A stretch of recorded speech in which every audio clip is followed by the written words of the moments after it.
Let's call this meeting to order. February 13th, 2025. Carlos, take it away. All right, roll call vote, Chairman. Chairman Gersten, Present. Vice Chair Cicero. Here. Acting Secretary Roger Gell. Here. And board member Weber. Here. We have a full quorum. I will. Okay, Chairman, you have a full quorum. I will note that the Board of Adjustment per state statutes can consist of up to 5 members. A total of 4 members emphasizes that you have a quorum, but it also requires the approval of 4 members to provide a variance. So in this case, we did check with our alternates and they were unable to attend. I've talked to both petitioners for, since last year, their projects, they've been working on their projects in there, but I would leave it to them. You would have to get a unanimous vote, or if you would like to hold off or withdraw till I can get 5 people. It would be up to you. I think we can go through the process and then you could make a decision, even through the middle on that, if that's okay. All right. You guys okay with that? Perfect. Okay, and then I will note, Chairman, tonight you have 2 appeals in there. One is for 1000 Llewellyn Lane. And then another request for number 11 St. Alfred Road. That one consists, there's 2 requests and there will be 2 motions that you will consider in that application. And there, I'll get the presentation set up in just a second here. I apologize, I didn't have it up.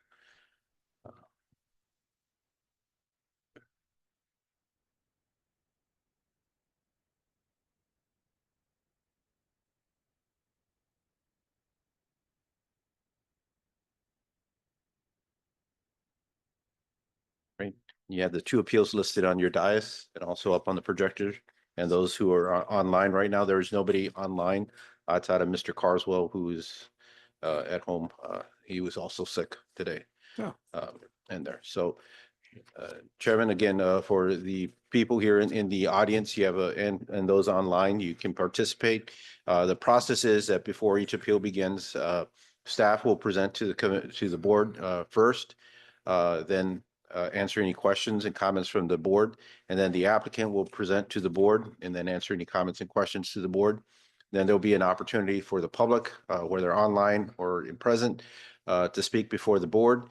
And then the board will close the hearing and they'll have a discussion and hopefully conduct a motion tonight. Chairman, the first public hearing we have and for the first variance request is at number 1000 Llewellyn Lane. Okay, do you swear the whole evidence you shall give to the board in this action shall be the truth, the whole truth, and nothing but the truth, so help you God? I do. And then Chairman, I will ask if Acting Secretary can read the public hearing notice. And that is on the dais also. So, Just a question. You want me to read the whole thing? no, I think just Just applicant 1. That is correct, sir. No problem. Okay. Applicant 1, petitioners, or petitioner is Patrick Finley. Property address is 1000 Llewellyn Lane. Property owner is Patrick and Amanda Finley. Zoning is SR Single Family Residential District. And the appeal of request, side yard setback variance under chapter 400.260, yard and setback requirements. The subject property is required a 12-foot side yard setback along the southwest property line. Petitioner seeks to construct in addition to the existing home 6 feet from the southwest property line, requesting a 6-foot side yard setback variance. Applicant 2, petitioners is Jennifer Bierling and Jeff Eicholtz. Good. Property address is 11 St. Alfred Road. Property owner is Bierling Eicholtz. Family Trust. Sorry about that. The zoning is SR, Single Family Residential District. Appeal request 1, side yard setback variance. Under chapter 400.260 yard and setback requirements, the subject property is required a 24.9-foot side yard setback along the south property line. The petitioner seeks to construct a new home 17.06 feet from the south property line, requesting a 7.83-foot side yard setback variance. Appeal request 2, rear yard setback variance. Under chapter 400.260 yard and setback requirements, the subject property is required a minimum of 20-foot rear yard setback along the west property line. Petitioner seeks to construct a new home 12.95 feet from the west property line, requesting a 7.05-foot rear yard setback variance. All, You- cut me off. Is that Yes, good? Good. Thank you. thank you, sir. All right, Chairman, if I may. Go ahead with the presentation here. Yes. This is the property, it's 1000 Llewellyn Lane. It's just south of Olive Road. And they're just a little bit north of Villa Park. In there, there is the existing home on the property grounds. The lot area, the property is zoned SR single family residential, and it is in compliant with the lot area minimum of the SR district. It has a width, even though it has an awkward shape along that teardrop or cul-de-sac of 100 feet, which is the SR district minimum. But typically an SR district property has a 150-foot depth. And there, this lot doesn't given the configuration of the lot. It has a pretty deep backyard, but the actuality, the north lot line here is short of 150 feet. The house is nestled in between the north and the southwest property line with the garage along the south of the property. They're looking to add a garage addition. You can see that here with the shingled area along here, and along with a sunroom and a overhead patio. And you can see the garage doors go through that sunroom. I've met with the petitioner at his property. It's probably been over a year ago, last summer. He kind of discussed, what he was seeking to do. We went over various proposals in there, but understood that, in terms of what they were trying to do is going to be difficult because of the way the house is situated on the property grounds and given the diagonal side yard setback here on the southwest property line. This is the existing house, and you can see right here in red is the, oops.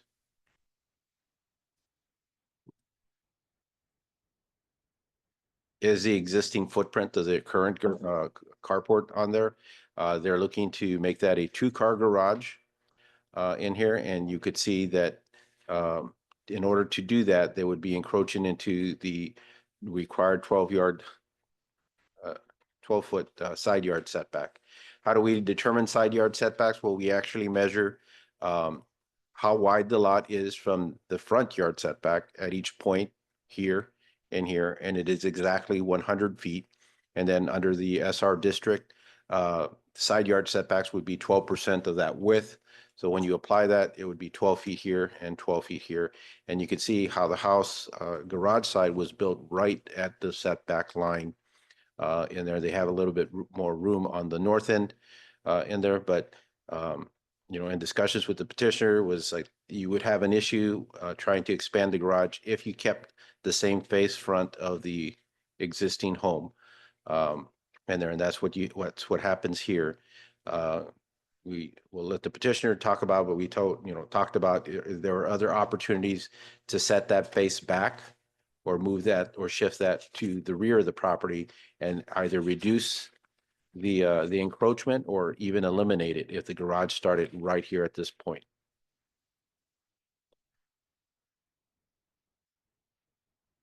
Sorry.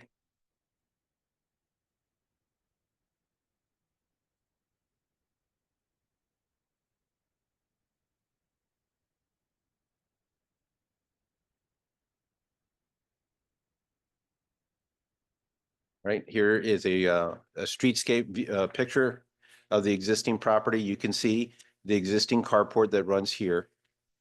And again, if you run the addition straight out, you would start getting into the side yard setbacks here. There's a little shed room towards the back end of there, and then the house kind of has a two-plane roof on that. There is a aerial here of the property, so you can see the neighboring property here, which also they are closer to their side yard setback along the west side as compared to along the southwest property line of the subject property. Here are a little bit of details in terms of the encroachment. Overall, you'll see how widening the garage 6 feet would be within the side yard setbacks because the current footprint's just about right here. In there, the point of the setback starts to go back because of the configuration of this being a diagonal. So it would be actually a point of the house that would be 6.5. After that, it starts going further back away. You can see more from an aerial here in terms of how that encroachment is along that property line.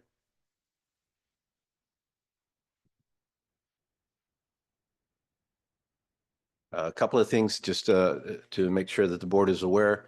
The property is zoned SR Single Family Residential. It's legally known as Lot 4 of the Llewellyn Lane subdivision. It's a legal lot of record. However, it's a legal non-conforming lot, given that it doesn't have the typical 150-foot depth that an ideal lot in the SR district would have. Per section 400-260 of the Olivet Municipal Code, the side yard setback is along the southwestern property line. The existing house was built in 1957, compliant with the current district standards. The existing house fully complies with the side yard setback along the southwest property line. And the current owners, I believe, are the fourth homeowners, and they purchased this property in 2010. The board has jurisdiction to consider an alleged error in the enforcement of the code, the interpretation or provisions of the code, or if there was a utility needing some type of variance for placement, or when there's a reconstruction of a non-conforming building after being impacted by an act of God, or 5, to grant relief from the strict application of the zoning ordinance to a specific piece of property by issuing an area or use variance as allowed herein. The request is for a area variance in there, and that is to allow for a 6-foot encroachment, and instead of having a 12-foot side yard setback, a 6-foot side yard setback along that southwest property line.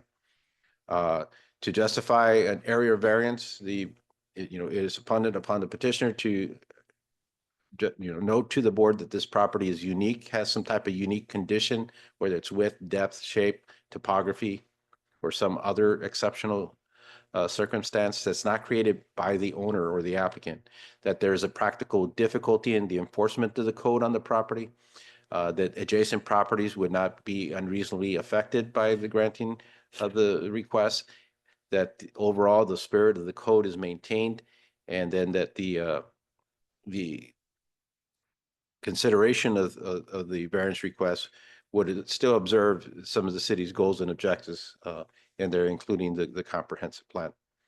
And there, I'll be glad to answer any specific questions or go back to the slides showing the illustration of the addition, but a couple of items for the record, because this is a board proceeding.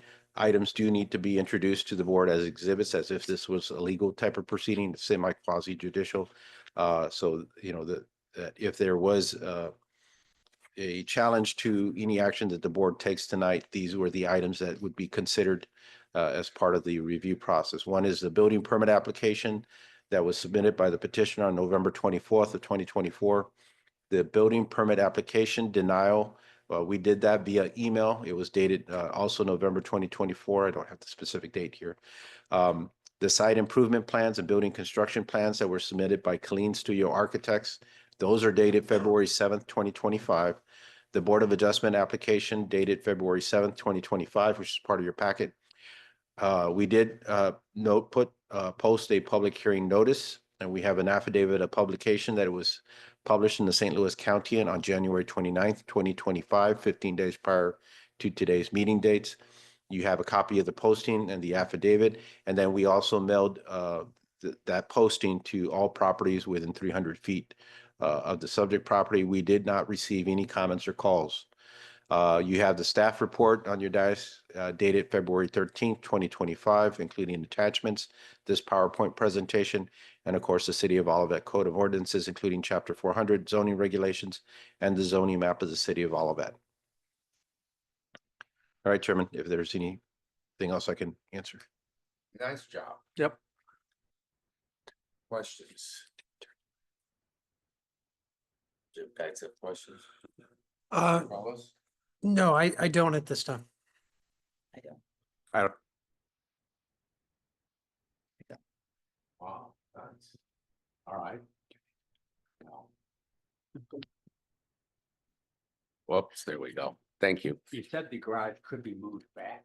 Well, it was one of the inquiries with the petitioner when we met, and I think they're prepared to discuss that is if there were opportunities or why could not the garage, the face of the garage be further back and get it out. You know, if you push it back, you start to increase the setback that's provided or reduce the overall variance request. And I think the petitioner will address that for you, but we did ask them.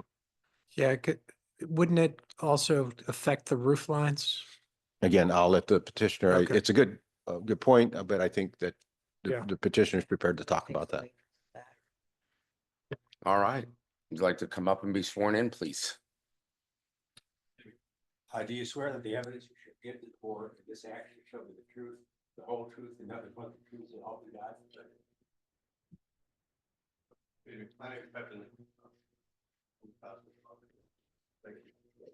Mr. Finley, if you can press the button. Sorry about that, sir. Thank you. All right, is that better? So Pat Finley, 1,000 Llewellyn. I see we have the drawing that the architects provided. I've been working with architects for some time. We originally had investigated doing a setback, setting the garage back. We would have to move it back 20 feet in order to have a decent, standard width 2-car garage inside the setback. The existing carport 17 feet wide. It was narrowed so that it would fit on the setback. A key concern that we have is that, and there's some images I provided as an exhibit. My property is the lowest property on Llewellyn, and the back corner of my property is what now is considered the southwest branch of the River to Pear. It's a drainage ditch. It was named that about a year ago, I believe, when they were building a house behind us. All of the yards on the south side of Llewellyn drain across my yard. There's a significant amount of water. There's a picture of my daughter playing in an average sized flow through the yard. It runs across my yard and into the river. And there's not been any, it comes from several directions. It comes down Llewellyn, it comes down from Woodmore, the backyards of Woodmore, and the northwest corner of Villa Park. So it's comes from a wide range, narrows, comes across my yard and into the river. There is a large sycamore tree about 32 feet behind my current garage carport that is providing the root structure that keeps my yard from washing away. It is stabilized. I was concerned when I purchased the property that this was going to be a problem, but the tree roots has allowed grass to take hold, and the water flows across the grass and then soaks in. If we were to move the garage back 20 feet, it would be well under the drip line and the root structure, and we would lose the tree, which would require a significant amount of work to redirect the flow to prevent erosion and to prevent flooding of a new garage. So my request is simply to provide a small variance to allow us to keep the garage out of the backyard and away from the flow that's all the water coming across my yard. Is your house ever flooded? The house doesn't flood, no. Fortunately, the way the yard currently, the topography, the water stays it flows nicely between the carport and the shed. The tree keeps it from spreading out. It kind of keeps it localized. And I do have a sump and I do get a little bit of drainage, but it's just normal, you know, from the foundation. You mentioned something about some additional hardships. Yes. You want to that- talk about that? This is the reason that I'm coming after 15 years to try to get a variance and build a garage. This happened May of 2023. A car pulled pulled down the street, cased all the houses, backed up in front of my house. And a young man came in and rattled the door handles on my cars to see if he could get in. And I showed this information. I have some video. I showed it to the Olivet Police Department and they told me no crime had occurred because he hadn't actually gained entrance. And the most that they could have gotten him for was trespassing if he hadn't left. So obviously that was a little bit disconcerting. I mean, we tend to keep our cars locked, but it would only take one mistake. So that provided us the impetus to appeal for a variance. You also mentioned that, you know, to have the garage, within the property, it would have to go back 20 feet. Have you looked at any, going back 10, going back, like any variation in between? Sure. And Mr. Trejo provided a rough drawing when we met a year and a half ago that set it back about half the width of my house, so about 15 feet. But it was only a 21-foot wide garage. So I would have, with a standard 6-foot wide car, I'd only have a foot on each side and a foot between them. So to get a 24-foot garage, I would have to move the garage further back in order to still fit within the 12-foot setback. And obviously there's unlimited permutations of that, but I'm using a standard 24-foot garage. Sure. I have, and they have no concerns. I can, they were willing to provide a letter to the effect. Is that in the record? I did not get it. I didn't get it. They were having, he had health problems, and in the time I had between learning of this and tonight, I didn't feel it was appropriate to approach him. But I spoke with him, before I engaged the architects, I spoke with them to make sure that they weren't going to, have a concern. I do have another question, if that's okay. Sure. I noticed that the driveway, you have an easement, Yes. and I'm sure, I guess they're okay with that, The easement actually predates their purchase of the property. And I owe Mr. Trejo a gratitude for that. When I went to purchase a house in 2010, that wasn't on our property record. And he helped us find the plate for the neighbors to prove that there was an easement originally from 1957. They purchased their house in 1999. So no, they don't have a problem with it, but it was there when they purchased our house. So that easement was in effect when the house was built? Yes, that's my understanding. The plate I have from 1957 shows that easement in place. It's such a narrow property front. Yeah. You know, I have such a narrow piece of the street that there's not a lot of options. Yeah, okay. And there were 2 huge oak trees in the front yard. Obviously, they didn't want to angle the driveway and lose the trees. Anybody else have anything to add? All right, we're gonna close this, that's session and talk amongst ourselves. Yeah, it seems to be the nature of the plot itself is unique in many senses. And I think it's so good that actually goes to the I think it right. It seems to me the variance is relatively modest. I agree, and back then the 1-car garage was standard and most people have 2 cars. And we have 2-car garages, and I appreciate being able to put my car in a garage opposed to a carport. And it is a modest I was a little concerned about the amounts, so when I was reviewing this earlier, I was thinking, yeah, maybe we can push it back a little bit or, tweak it, but then when I started looking at all the changes to the roof lines, that's not an easy task. Right. It's gonna be difficult. And then I started noticing kind of where the driveway kind of encroaches, across there.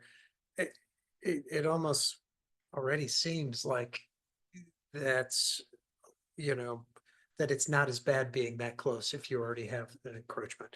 I don't know, in my mind, that seems to kind of help support how tight that space is, how difficult that yard is to deal with some of the issues that we have. I would love if we could move it back.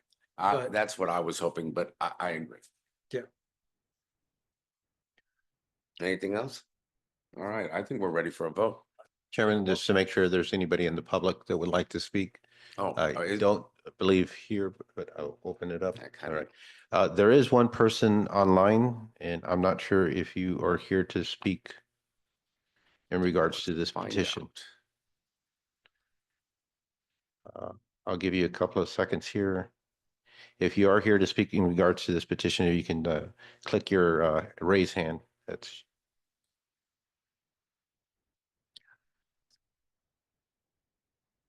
all right, Chairman. I would assume it's all okay.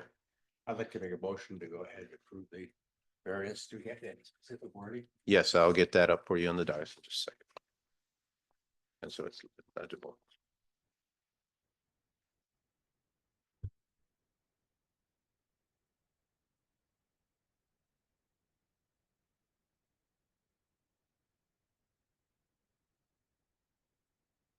There you go, sir.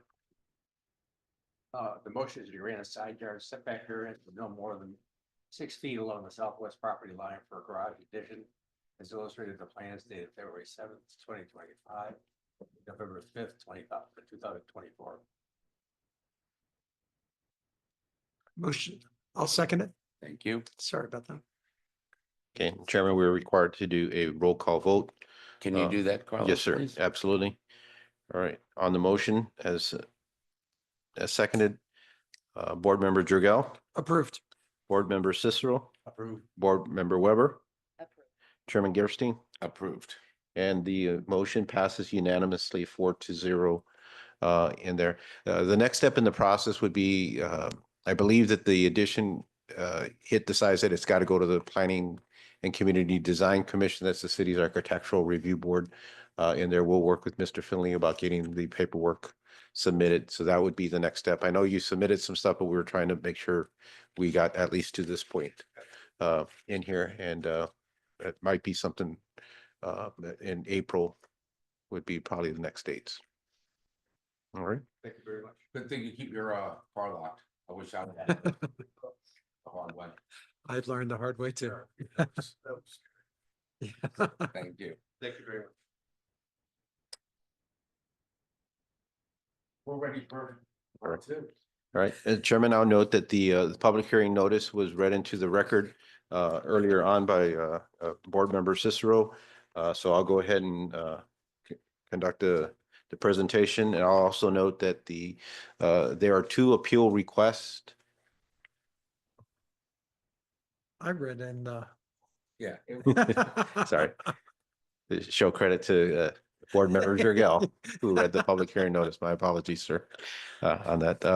Anyways, but one thing just to note, unlike the previous petition, there are 2 appeal requests that the board is considering tonight regarding this property. You would be taking a motion on each one. The board is not bound to having to approve both or deny both at the same. You could approve one, deny one, or approve them both, or so. They would be acted on independently based on the information and records that's submitted. This is the subject property here. No, I'm already sworn in, but you will when the applicants come in. Appreciate that, sir. This is the existing property here. Its address is number 11 St. Alfred Road. It's in the Heather Hill addition subdivision. which is off of Warson Road. So the only way to get into the subdivision is off of Warson Road, going through the city of Creve Coeur.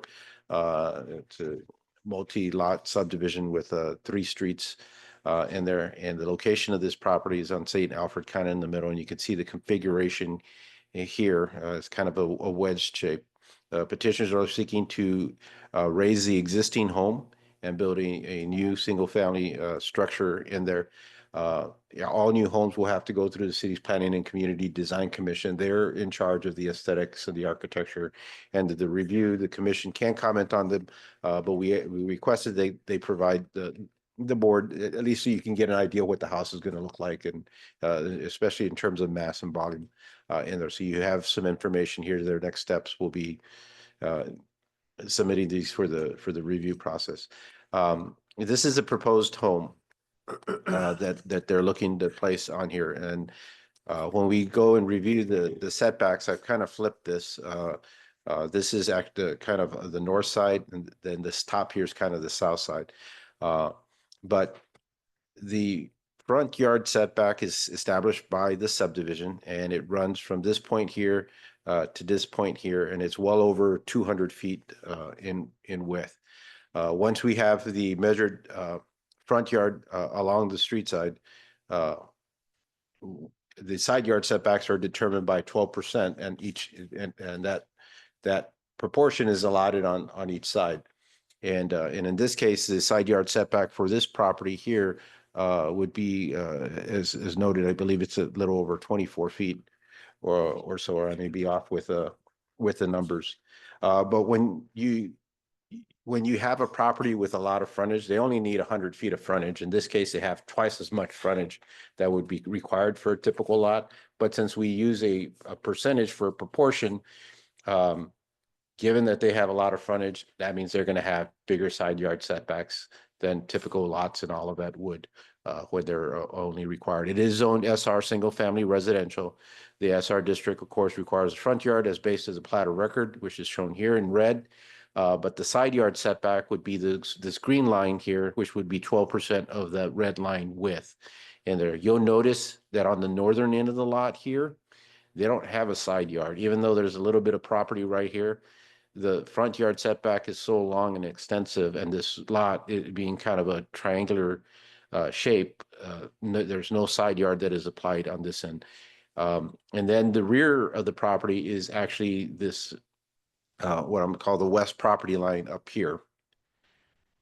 In here, this lot is substandard in depth. A typical lot in Olivet should have 150 feet. As you can see, there's no depth along here, and then here it's 145 feet.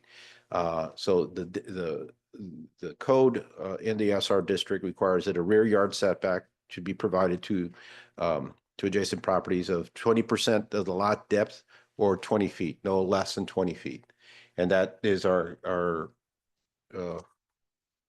kind of like our community value. You know, the council, the way it has adopted the code is that in all cases, no, you know, every property owner in Olivet would have at least 20 feet of rear yard depth.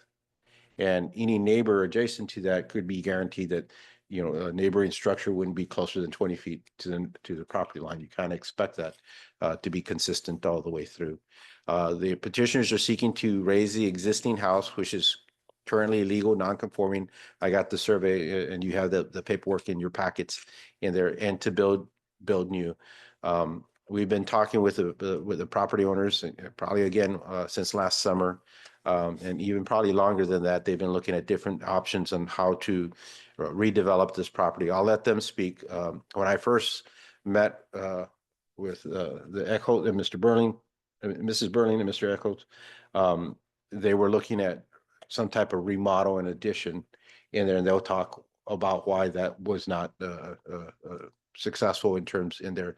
To more recently, last summer, they started talking about just building a new home.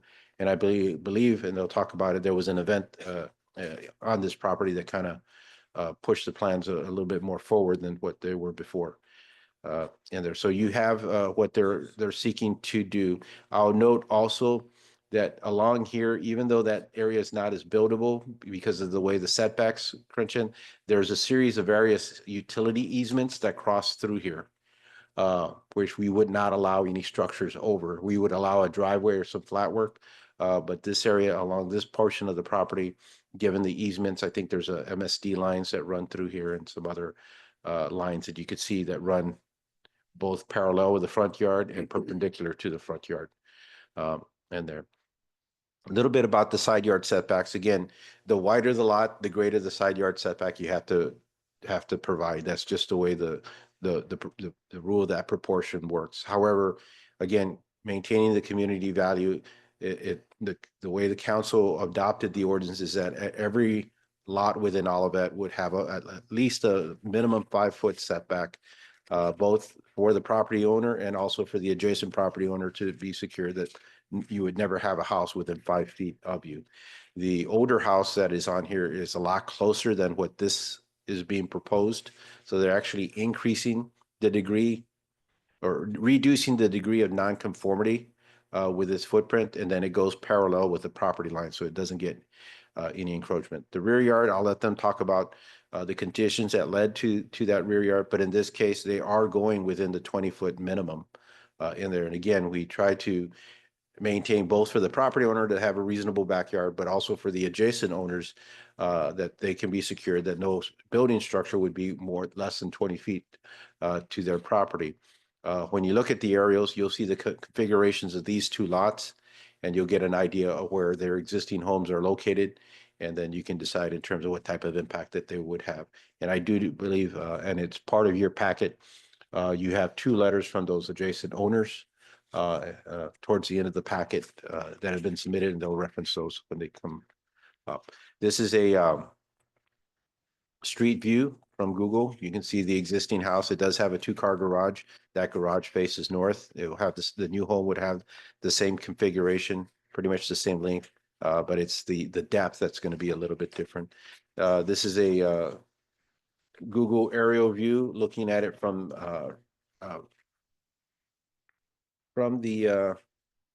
that cul-de-sac. This is the property right here. And you can see the 2 neighboring lots that are behind them, where the houses are further towards the west.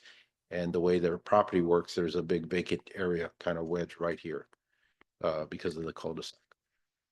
And you can see an MSD line. So those easements that run through this property also run along here, which kind of set these 2 homes a little kind of guide the positioning of those 2 homes because the way the utility is laid out. These are the footprints just a little bit closer.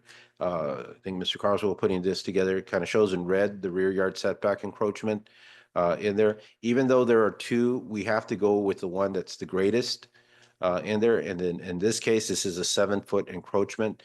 Back here, they would have a 4-foot encroachment into the rear yard.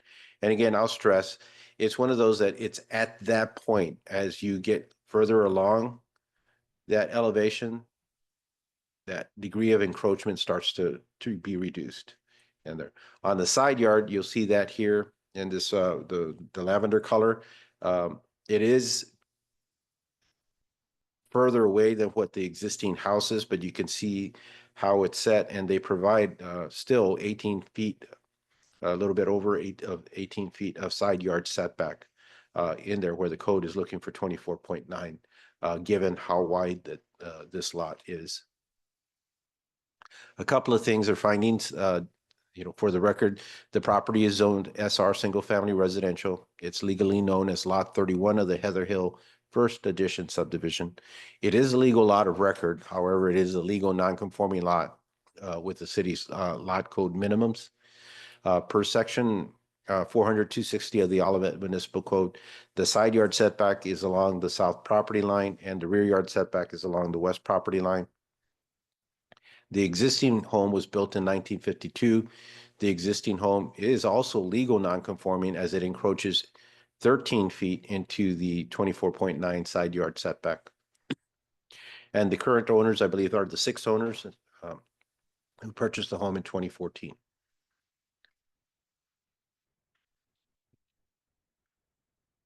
There are various types of variances that this board has jurisdiction over. One is when there's an error in how the code is being enforced.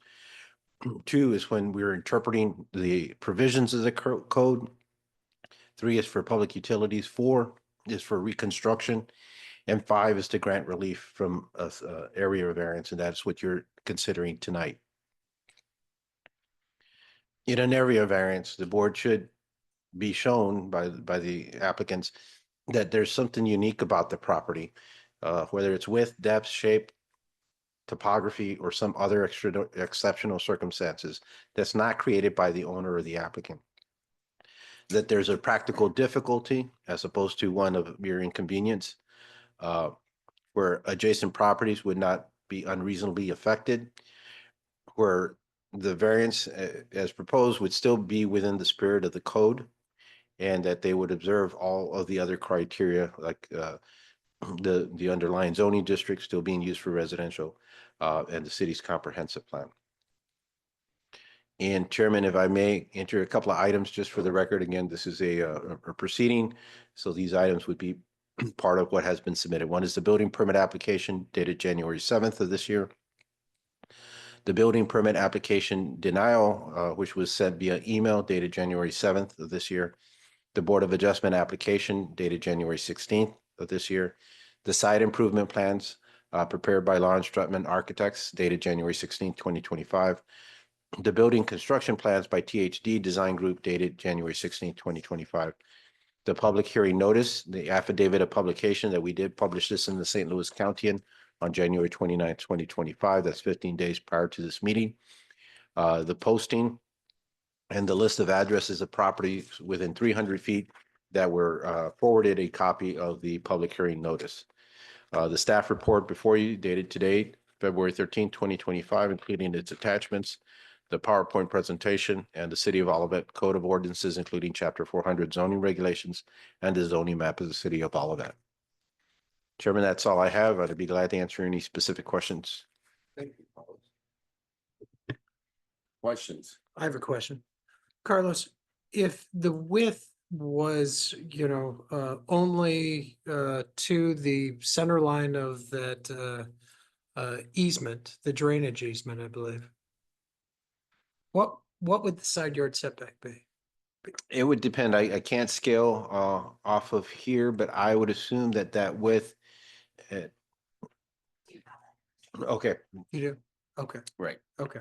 so it's definitely, you can see here that this length here is 52 and there's a point somewhere that it changes.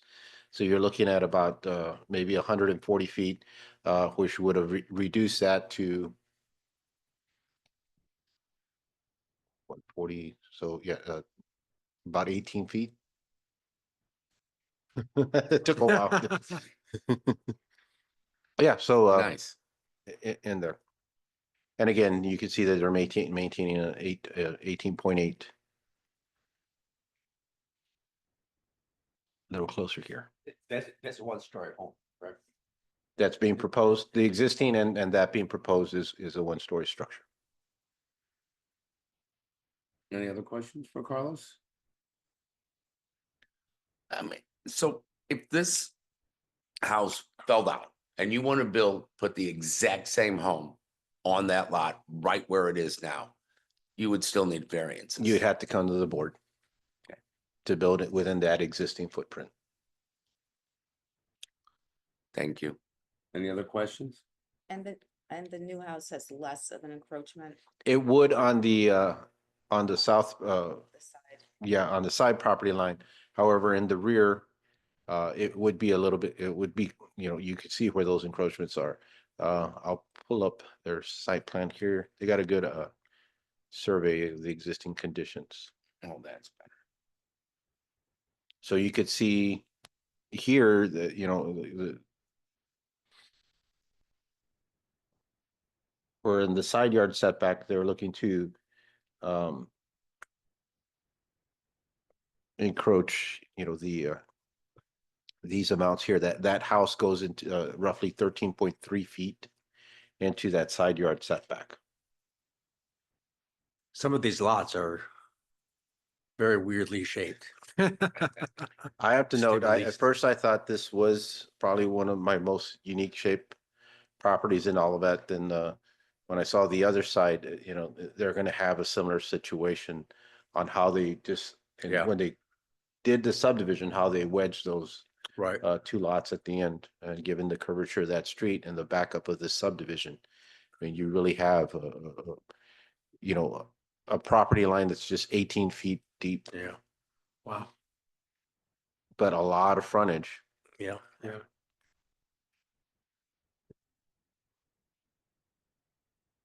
Anything else for Carlos? You guys want to come on up? Please state your name. I swear you Yep. well. Yes. Is this still on? Yes. Yeah, it's fine. I swear that the evidence that you shall give to the board is accurate. I do. I do. Okay, Ms. Berling and Ms. Strutman, if you could both just state your names and addresses for the Yeah. record. Jennifer Beerling, 15 St. Alfred is my home address and the property is next door. Lauren Strutman, 16676 Old Chesterfield Road, Chesterfield, Missouri, 63017. And you're Thank- the yeah. architect. She is the architect.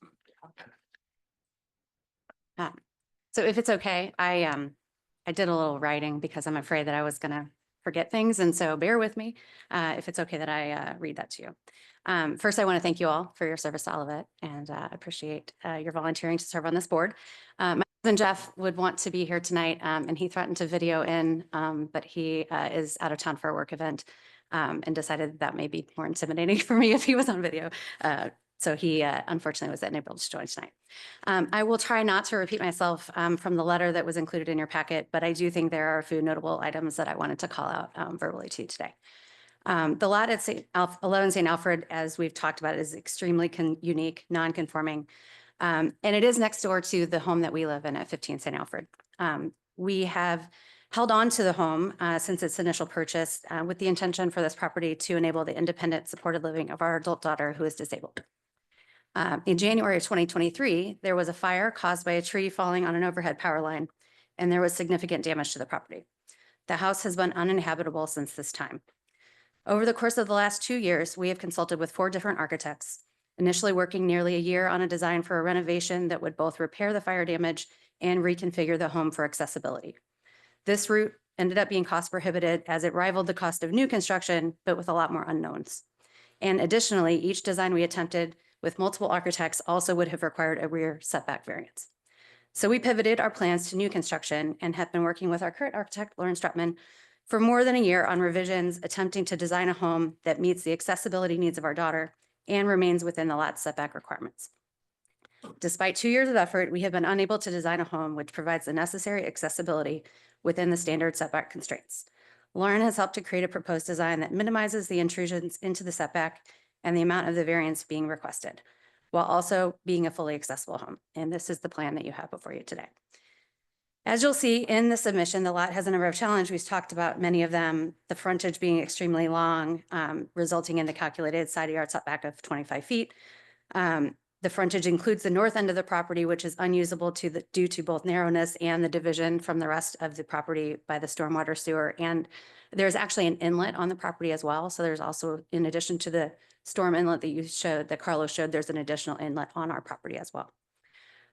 If you remove this unusable portion of the frontage, the new calculated side setback would be about 17.5 feet, which is very close to the setback our plan proposes. The current home, which we talked about, the current home on the property encroaches 13.3 feet, and the new home we propose will require only a 7.8 feet encroachment, less than the current dwelling setback.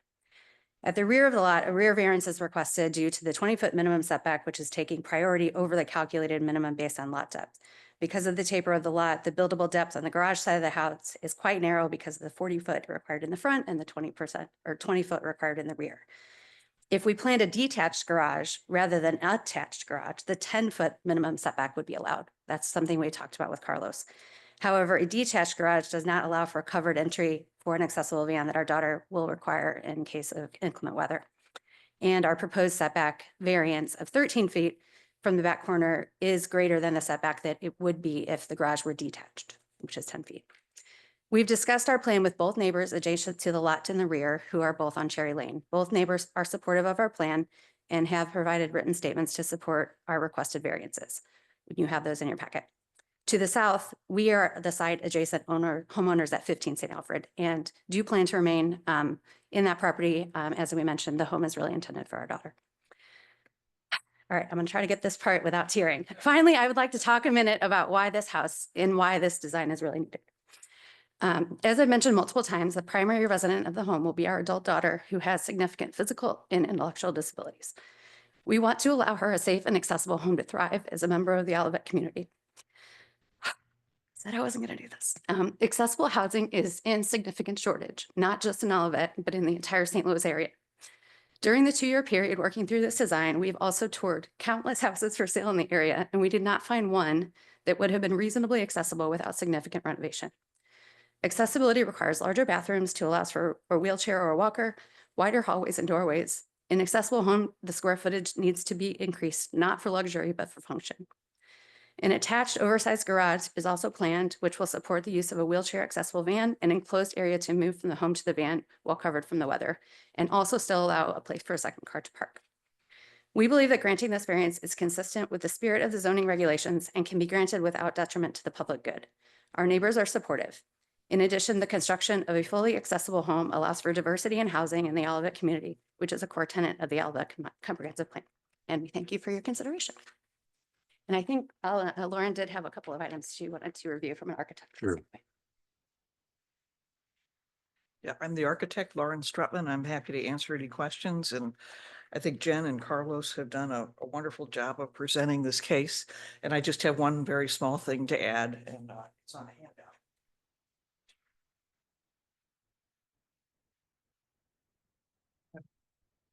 Carlos, you have this? I'll have one of those.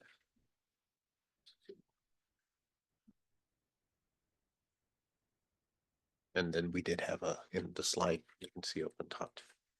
Actually, didn't realize Carlos could just pull it up on the screen, so I made a copy here. But if you look at my little 8.5 by 11, the pink line is St. Alfred Road. And the point I want to make is that this side yard variance is certainly not out of keeping with the pattern of the neighborhood.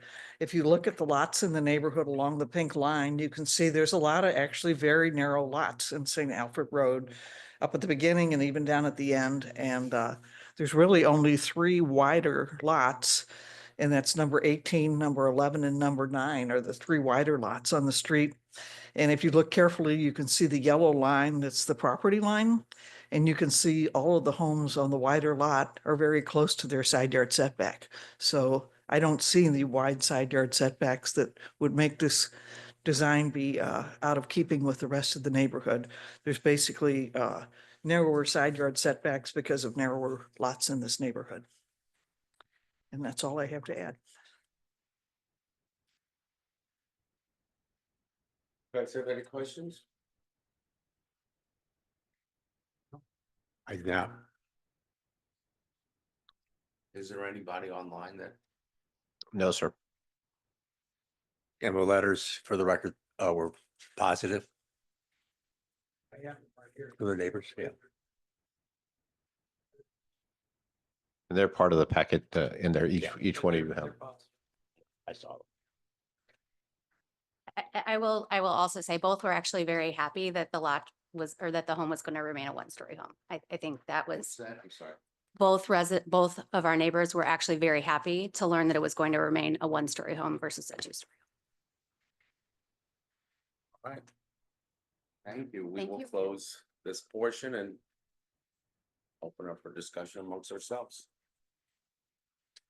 I think there's several unique situations here, the lot itself, and obviously the special needs person as well. I don't see anything they could do differently that would make it.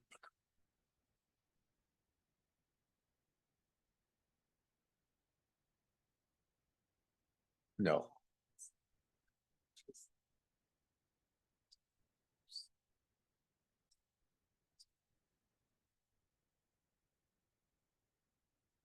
Especially even just the fact that if you're gonna build the exact same house, you would have to come for a variance as well. Yeah. And, to me, I don't see the side yard setback being any issue whatsoever. It lines up in the character and kind of how everything is. And I understand the rear yard just because of the extra space that you need with hallways, the accessibility, things like that. And honestly, it does seem to me if they can't build this house, they're gonna have, they can't have their daughter move in. I mean, which is like that confiscation of property, you know, Right. part of the argument. So And look at that lot. I mean, it's, Yeah, it's crazy.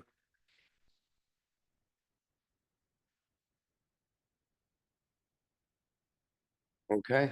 Chairman, if I can, at least for the record, and or I am sensitive to the situation discussion regarding the user for the property and empathetic on that. And that's why we've had a lot of discussions in there. But of course, the justification for a variance is based on the lot itself. It's not about Right. the individual users, although it's hard to separate Yes. that. But I do want to note, given to stress one component that the petitioner did say, and I forgot about that, because we did, we started last year, but there was other variations even prior to that, and there was a discussion that, if they detach that garage, that 20-foot setback that's required for the house gets reduced to 10 feet. And it just because of that detachment, they could have put the garage closer. They chose in their design, of course, to keep it all together for that purposes, especially for the user of the property. And it makes more sense than, again, the neighbor would have had a garage wall 10 feet from the property line.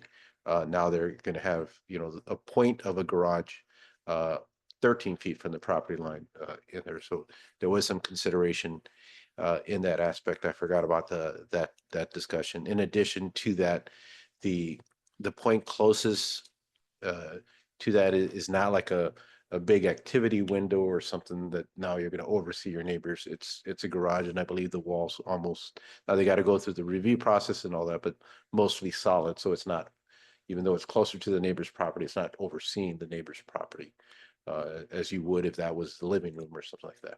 So just to note those items. Thank you. it's a And great so- point to highlight. Right, well, and understand that needing handicap accessibility isn't a hardship, so. Yeah. But But I think, I mean, as humans, it warrants the understanding and the consideration in there, but to stress at the board again. If this was detached, you wouldn't be here. Right. In there, I think they're doing a better benefit by submitting a better design. absolutely. Aesthetically, too, that Absolutely. it's part of the house. So how do we make a motion? All right. One at a time. Can we make one motion or we have to make two? You're gonna make a motion on each one. You'll first consider the side yard setback, and then you'll consider the So it'll rear be yard. two separate votes, Two separate votes. Yes, sir. Okay. I'd like to make a motion. not just something. I'll make a motion to grant a side yard setback variance of no more than 7.83 feet along the south property line for a new single-family home as illustrated in the plans dated January 17th, 2025. Second. Second, Carlos? Who's, you should identify your second. Miss. It was me. All right. Thank you. It's I can only put one person down. Oh, okay. In the end. All right. There's another. On the motion to grant the side yard setback variance is submitted, Board Member Weber, approved. Board Member Cicero, Approved. Board Member Dragell, Approved. and Chairman Gersting. Approved. The motion to grant the side yard setback passes unanimously, so therefore the variance is granted. Chairman, I'd like to make another motion. Why don't you keep it going? Make a motion to grant rear yard setback variance of no more than 7.05 feet along the west property line for a new single-family home as illustrated in the plans dated January 7th, 2025.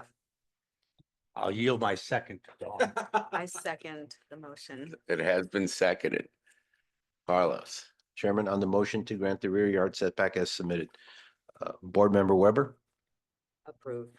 Board Member Cicero, Approved. Board Member Dragell, Approved. Chairman Gerstein. approved. The motion passes 4-0. So the variances have been granted for the petition as submitted. The next step for phasing this would be that they may now continue going through the city's Planning and Community Design Commission for site plan, community design, and concept store management review. Again, we knew that they were going to be requesting the setbacks. So the information submitted was to be able to address that to get this to the board. I think there are some revisions that are be coming in, and then they'll be reviewed by an outside consultant. So we're probably looking at that April meeting again before those go continue to the process. Okay. Thank you, Congratulations. ladies. Yes. Thank you. Carlos, you have anything else? That is it. We didn't have an opportunity to put some minutes from our last meeting, but we'll get those prepared for our next meeting. We also, the city does have a new city attorney, and we talked about that we would have some type of presentation from her and invite all the board members in there, but we'll probably do that sometime in August or September in that process, unless we have, now it is possible we may have another board meeting or some application. Nothing's been submitted that I'm aware of in there, but anticipate sometime in September, we'll have a session with the city attorney, and she can go over the process, procedures, Robert rules of order, and any questions you guys may have. That's all I have. Meeting adjourned. I was just wondering whether you'd give us an update on the various construction projects and Absolutely. If you have a second in there, so we'll go ahead and call, I'll go ahead and note some of these in here. So I'll start up by I-170 and the U City development. They are putting a target, that's what's being constructed on the north side by Costco. And then there's a multi-tenant building that is right by the Chick-fil-A in there. I'm not sure who the end tenant is. It's either going to be Smoothie King or Starbucks. I have not been able to figure that one out. I thought it was Deerbergs that was moving. I'll get that. Let me cross the street. Yeah, okay, sure. So if I cross the street to the south side, yes, Deerbergs is going to be building towards the back, which would have been like behind Bob's Seafood, if you were looking at that space. So they're going to be behind the First Watch. So it'll be further towards the back. In the front, matter of fact, it was interesting. They brought the modular building. There's a coffee shop. Pier 7 or Pier 57. It's a drive-through coffee facility that's being built. And then there's talk about 2 other outlots that would be in front of Deerbergs in there. So that seems to be going pretty smooth. A lot of things that it would be difficult to try to locate them here in Olivet, given our lot conditions. And, I don't think that we would want to remove residential properties for the purposes of the drive-through. So, but it's a very good convenience for our residents to have the Costco, the Deerbergs, the Target, and We all got that all on that the- side. Yes. On our end, yes, Audi opened February 6th. And there, I think, Don, you said you were there at 1:30 a.m. or is that you? There- Yeah. There was one person that showed up at 1:30 in the morning, so it was kind of exciting. It's a great facility. It's really nice. It's very open an area if you get an opportunity to go in. But the Audi's is done. Next to the Audi's, between Audi's and I-170, we've issued permits for a 12,000 square foot retail building that will have about 4 or 5 tenants. 2 of those tenants have been identified. One is called Paris Baguette, and it's kind of like a Panera concept. And then the other is the Brass Tap. Kind of looks like a Buffalo Wild Wings inside. So it seems like a sporty beer type of bar in there, and I think there'll be a great component coming in. If you cross the street from there, you'll see behind the Chevys and the CVS, the Irvington Place Apartments under construction. They got 2 levels already framed, but that will be a 5-story, 207 unit apartment complex in there. In the industrial park, there's a lot of activity going on. One that I will note will be with Emerson Electronics relocating out of the Ferguson, Missouri, and moving their headquarters, the Clayton, they had another subsidiary that is moving out of the Ferguson area and into Olivet, where we lost one of our biggest businesses, which was Enterprise Fleet Management. But Emerson's Fisher Rosemont subsidiary is bringing 250 employees into the building that was just vacated by Enterprise. So we're excited about that. I have a little announcement that you all know that the APA is leaving, pulling out of the county shelter Correct. 3 years early. Wow. They exit February 21st. And trying to get as many dogs out, fosters, adoptions, whatever, so as many adoptable dogs out. Yeah. Because they're handing it back over to the county. So Yeah, it's a shame. sad to hear that, Wow. yeah. So their contract was for 5 years, and after 2 years, they decided they wanted to move on. So it's going to be handed back over to the county. So you may have read in the paper, there's just been a huge uproar that the county wanted to stop the volunteer program, which is unheard of for such a large. Does she? All the time. So just this morning in the paper, they mentioned vaguely, but that they were going to reinstate the volunteer program. So there's some relief there, but there's still no details. So just spread the word. Yeah. I don't know how many temporary holdings we'll have in the Brentwood facility, but there are like over 200, well over 200 dogs. They're not all adoptable, but there are lots. There's so many rooms in that building off of Warson. And our fire department would host That's so amazing. I love that Yeah. they do that. Yeah, That's they all. host a dog for the day. Oh, that's And it's really helped get the dog adopted. They have a Facebook page and everything. It's been helpful. Two last things just on the development question. Of course, Party City will be closing, I think, by the end of this month. In there, we've reached out to the shopping center owners to see what type of interest would be out there for that type of space. It's a good sized space, but it's not a big space, but it's not a small space. And to subdivide it, it gets expensive because you gotta dig up the flooring and bring in new plumbing because each space has to have its own bathrooms or so. So we're looking around to see, I think it's about 15,000 square feet plus or minus in there. The other thing is Great Heart Brewery has opened up on the night, that's 9415 Olive. Yes, actually, no, it opens tomorrow.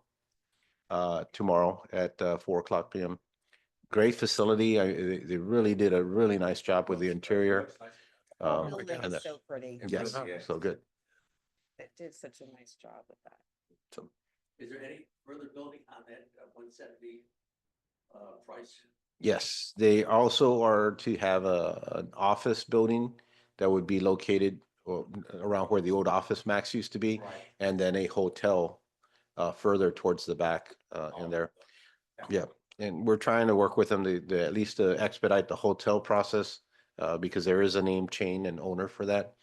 But the office market, you'll hear different things, but it's not as healthy as it was back then. Well, there's no shortage of coffee places between the east side of 170 and the west. Once the Paris Baguette moves in and then the drive-through, you said, and maybe. That'll be in the U City side. Yeah. Oh my goodness, the competition's gonna be fierce. All right. Anything else, Chairman? Nice. Thanks for the update. Thank you. Yeah, that's great. I just wanted to stop and say thank you. Oh, absolutely. Absolutely. Thank you, Ms. Burley. Absolutely. We'll talk to you. Okay, Go ahead and we adjourn. need to officially adjourn. Yes. All right, meeting is adjourned. Thought I did one. Oh,